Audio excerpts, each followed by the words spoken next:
नमस्कार, बहुत स्वागत है आप सभी का। आप देख रहे हैं IBC 24। मैं हूं आपके साथ आकांक्षा पांडे। शाम के 7 बज रहे वक्त हो गया है पावर प्राइम का, मेरा मध्य प्रदेश का। तो मध्य प्रदेश की हर खबर का पूरा अपडेट आपको मिलेगा इस बुलेटिन में। सबसे पहले देखते हैं सुर्खियां क्या कह रही हैं। कथावाचक प्रदीप मिश्रा के कुबेरेश्वर धाम में भगदड़, 3 महिलाओं की मौत, 10 से ज्यादा लोग घायल। कांवड़ यात्रा की वजह से धाम में थी भीड़।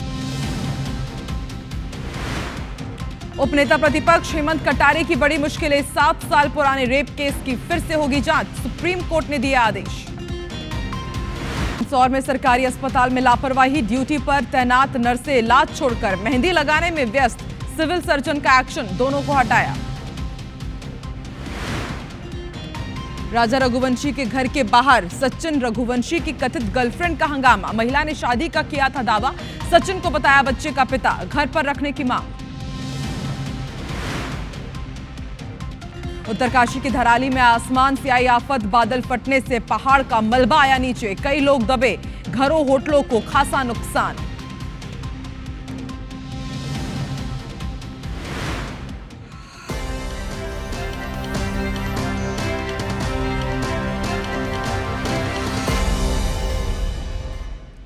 और मेरा मध्य प्रदेश की शुरुआत करेंगे बिग ब्रेकिंग के साथ। आज मोहन कैबिनेट की बैठक थी और बैठक के बाद जो फैसले लिए गए उसका पूरा अपडेट आप तक बता देते हैं।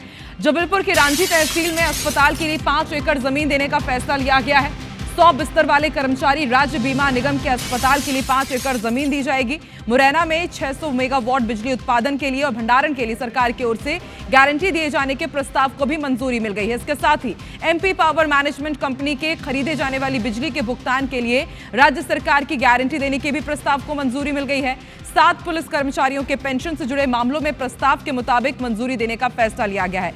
इसके साथ जो नया जिला बना है मऊगंज और पांडुरना, यहां पर बीजेपी दफ्तर के लिए सरकारी जमीन देने के राजस्व विभाग के प्रस्ताव को भी मंजूरी दे दी गई है। सहकारिता आयुक्त और पंजीयक सहकारी संस्थाएं भोपाल में PMU सेल के गठन को भी मंजूरी दे दी गई है। तो कई बड़े फैसले लिए गए हैं और सबसे बड़ी सौगात जबलपुर के रांझी तहसील को मिली है, क्योंकि अब यहां पर एक नया अस्पताल खुलेगा। 5 एकड़ जमीन देने का फैसला लिया गया है। 100 बिस्तरों का यह अस्पताल होगा। इसके साथ ही कर्मचारी राज्य बीमा निगम के अस्पताल के लिए 5 एकड़ जमीन दी जाएगी। मुरैना में 600 मेगावाट बिजली उत्पादन, भंडारण के लिए सरकार की ओर से भी गारंटी दी जाएगी। इस प्रस्ताव को मंजूरी मिल चुकी है। इसके लिए बीजेपी दफ्तर के लिए भी सरकार जमीन देगी।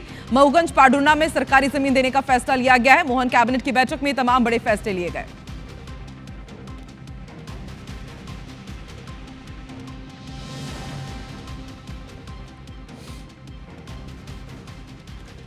और आज सबसे बड़ा सवाल जो मध्य प्रदेश की जनता पूछ रही है वो ये कि हर साल हर बार कुबेरेश्वर धाम में हादसे क्यों लगातार। जी हां, बात करते हैं मौत की भगदड़ की। सीहोर स्थित कुबेरेश्वर धाम में सावन के पवित्र महीने में उमड़े शिव भक्तों के सैलाब के बीच एक दुखद हादसा आज हो गया। ये तस्वीरें साफ बयां कर रही हैं कि वहां पर हालात कितने बद से बदतर थे। भारी भीड़ यहां पर उमड़ी और उसके बाद भगदड़ मची, जिनमें 3 महिलाओं की मौत हो गई है, जबकि 10 से ज्यादा श्रद्धालु घायल हैं।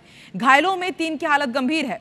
बताया जा रहा है कि मृतक महिलाएं महाराष्ट्र की रहने वाली हैं। कल पंडित प्रदीप मिश्रा के कुबेरेश्वर धाम में कांवड़ यात्रा निकाली जाएगी, जिसके लिए 1 लाख से ज्यादा श्रद्धालु अभी से ही कुबेरेश्वर धाम में जुटने लगे हैं और अंदाजा ये लगाया जा रहा है कि कल तक 2 लाख से ज्यादा भक्त यहां पर पहुंच जाएंगे। सीहोर के हाईवे में जाम की स्थिति है, लोग परेशान हैं, बदहवास हो रहे हैं, लेकिन यहां पर प्रशासनिक इंतजाम नाकाफी साबित हुए हैं। प्रशासन की तैयारी नाकाफी नजर आ रही है, तस्वीरें साफ बयां कर रही है। और इस भारी भीड़ के कारण धक्का मुक्की हुई, उसके बाद भगदड़ मच गई और 3 महिलाओं ने दम तोड़ दिया। हादसे के बाद बताया जा रहा है कि पुलिस और प्रशासन ने तुरंत राहत कार्य शुरू किया। घायलों को नजदीकी अस्पतालों में भर्ती कराया गया, लेकिन यह भी जानकारी मिली है कि अस्पताल ले जाने में 1.5 घंटे का वक्त लग गया। इससे आप अंदाजा लगा सकते हैं कि और भी जो लोग बच सकते थे उनकी भी मौत हो गई। ये पहली बार नहीं है जब कुबेरेश्वर धाम में भगदड़ की घटना हुई हो। पहले भी यहां पर कई घटनाएं सामने आ चुकी हैं। ग्राफिक्स के जरिए कब कब कुबेरेश्वर धाम में हादसा हुआ है वो भी हम आपको बता रहे हैं। देखिए, साल 2023 नया साल था, पहला दिन था, करीब 2 लाख श्रद्धालुओं की भीड़ यहां पर पहुंची हुई थी। अव्यवस्था हुई, भगदड़ मच गई।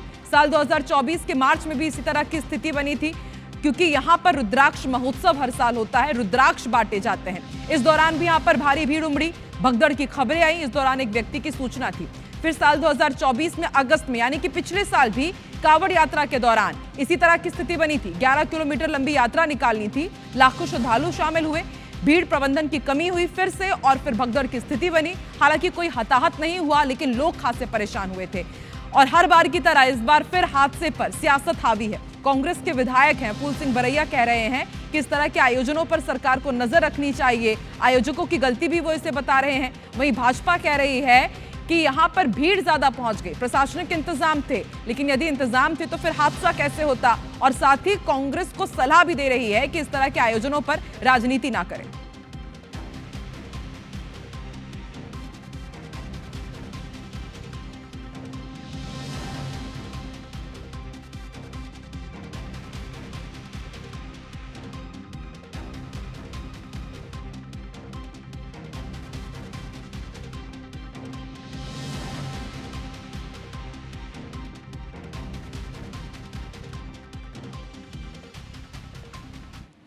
तो कुबरेश्वर धाम में ये जो हादसा हुआ है, जैसा कि हमने कहा कि हर साल हर बार इस तरह के हादसे वहां पर बार बार क्यों हो रहे हैं, आज खास मेहमान हमारे साथ जुड़ेंगे रात 8:30 बजे। शहमात आज इसी मुद्दे पर देखेंगे।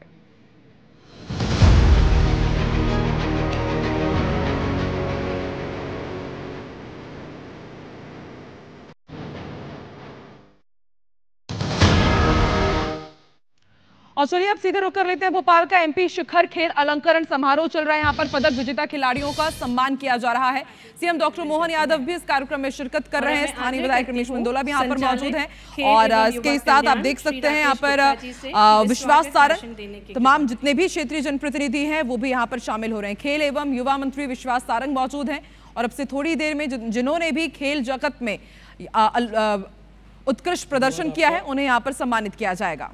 आज मध्य प्रदेश खेल शिखर अलंकरण कार्यक्रम में मुख्य अतिथि के रूप में उपस्थित मध्य प्रदेश के मुख्यमंत्री डॉक्टर मोहन यादव जी का मैं आज इस कार्यक्रम में हार्दिक स्वागत करता हूं। मैं अनुरोध करता हूं एक बार जोरदार करताल ध्वनि से माननीय मुख्यमंत्री जी का स्वागत करें।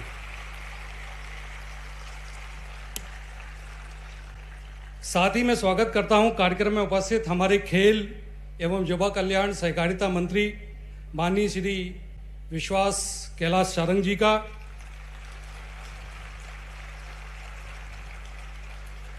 मंच पर उपस्थित सभी अतिथि हमारे मध्य प्रदेश ओलंपिक संघ के अध्यक्ष श्री रमेश मेंदोला जी, सचिव श्री दिग्विजय सिंह जी, यहाँ उपस्थित हमारे PS sports Shri Manish Singh ji, DS sports, यहाँ उपस्थित सभी भोपाल के सम्मानित नागरिक, यहाँ खेल संघ से पधारे सभी पदाधिकारी, मेरे सभी सहयोगी साथी और सबसे महत्वपूर्ण आप यहाँ उपस्थित सभी प्यारे प्यारे खिलाड़ियों, आप सभी का आज इस कार्यक्रम में बहुत बहुत स्वागत है।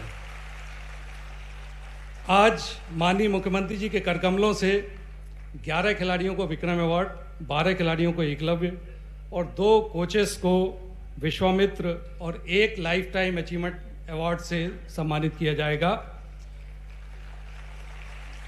आज अवसर है जब हम अपने 38वें नेशनल खेल जो उत्तराखंड में हुए थे उन खिलाड़ियों को माननीय मुख्यमंत्री महोदय के हाथों से उनके कर कमलों से सम्मानित कराने का। ये वही खिलाड़ी हैं जिन्होंने मध्य प्रदेश का नाम, जो ट्रॉफी आप आज सामने देख रहे हैं, ये सभी राज्यों की श्रेणी में मध्य प्रदेश ने 3रा स्थान राष्ट्रीय खेलों में पाया। हमारे खिलाड़ियों ने 34 स्वर्ण, 25 रजत और 23 कांस्य पदक प्राप्त किए। कुल 82 पदक हमारे खिलाड़ियों ने प्राप्त किए। आज माननीय मुख्यमंत्री जी इन सभी खिलाड़ियों को 546 लाख की सम्मान निधि से सम्मानित करेंगे। अंत में मैं पुनः माननीय मुख्यमंत्री महोदय का स्वागत करना चाहूँगा कि आपने अपने स्पेन भ्रमण में इतना व्यस्तम दौरा आपका था, उससे आपने खेल और खिलाड़ियों के लिए समय निकाला और ला लीगा लीग से मध्य प्रदेश के फुटबॉल खिलाड़ियों और कोचेस का कैसे उन्नयन हो, इसके लिए आपने वहाँ सहमति की। आपका बहुत बहुत धन्यवाद। आप सभी का आज इस कार्यक्रम में बहुत बहुत स्वागत।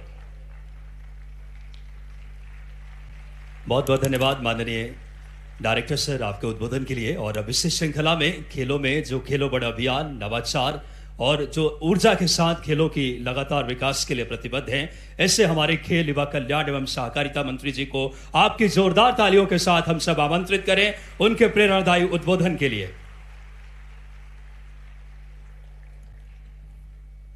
बोलिए भारत माता की, भारत माता की, भारत माता की। आज के इस बहुत ही गर्मियापूर्ण कार्यक्रम में हमारे बीच में उपस्थित मध्य प्रदेश के यशस्वी मुख्यमंत्री,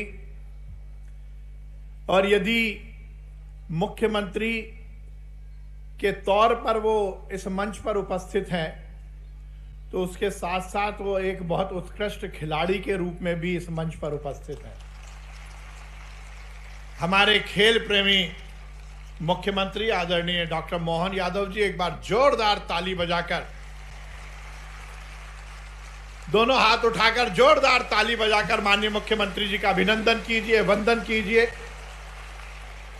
हमारे बीच में उपस्थित हमारे ओलंपिक संघ के अध्यक्ष विधायक आदरणीय रमेश मेंदोला जी, दिग्विजय सिंह जी, मनीष सिंह जी, राकेश गुप्ता जी, अजय श्रीवास्तव जी, इस सभागार में उपस्थित सभी विशिष्ट जन, सभी खेल प्रशिक्षक और आज के इस कार्यक्रम के केंद्र बिंदु हमारे सब युवा खिलाड़ी बंधु, बहुत प्रसन्नता की बात है कि आज हम इस मंच से माननीय मुख्यमंत्री जी के कर कमलों से उन खेल विभूतियों का सम्मान करेंगे जिन्होंने मध्य प्रदेश का नाम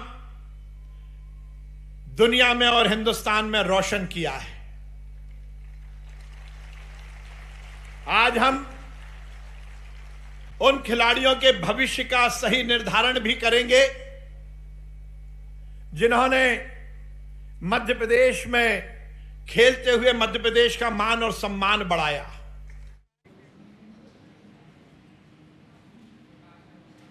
भोपाल में एमडी ड्रग्स तस्करों के तार अंतर्राष्ट्रीय स्तर पर जुड़ गए हैं। क्राइम ब्रांच भोपाल ने 2 विदेशी नागरिकों को गिरफ्तार किया है। एक विदेशी नाइजीरियन पुरुष और एक थाईलैंड की महिला एमडी ड्रग्स मामले में आरोपी बनाई गई है। दोनों विदेशी नागरिकों पर पहले भी आपराधिक केस दर्ज रह चुके हैं, जिसमें नाइजीरियन के खिलाफ दिल्ली में धोखाधड़ी का मामला दर्ज है। वहीं थाईलैंड की नागरिक महिला भोपाल और दिल्ली में रहकर ऑनलाइन ड्रग्स सप्लाई करती थी। ये महिला भोपाल में स्पा सेंटर में काम करती थी। महिला के पास करीब 3 ग्राम एमडी ड्रग्स बरामद हुआ है। वहीं नाइजीरिया के नागरिक के खिलाफ दिल्ली के डीएलएफ थाने में मामला दर्ज है। वहीं विदेशी महिला नागरिक के भोपाल के गांधीनगर थाने में मामला दर्ज है। भोपाल में पकड़े गए एमडी ड्रग्स तस्कर यासीन मछली की रिमांड के दौरान पूछताछ में दोनों विदेशी नागरिकों की जानकारी मिली है। ये दोनों भी इस पूरे नेक्सस का हिस्सा रहे हैं। इधर इसके पहले भोपाल में ड्रग्स मामले में एआईएमआईएम के पूर्व नेता के बेटे तौफीक निजामी को भी गिरफ्तार किया गया है। आरोपी के पास से पिस्टल और कारतूस बरामद की गई है। बताया जा रहा है कि ड्रग्स से जुड़े कई अहम सुराग मिलने की संभावना है। क्राइम ब्रांच आरोपियों से पूछताछ कर रही है।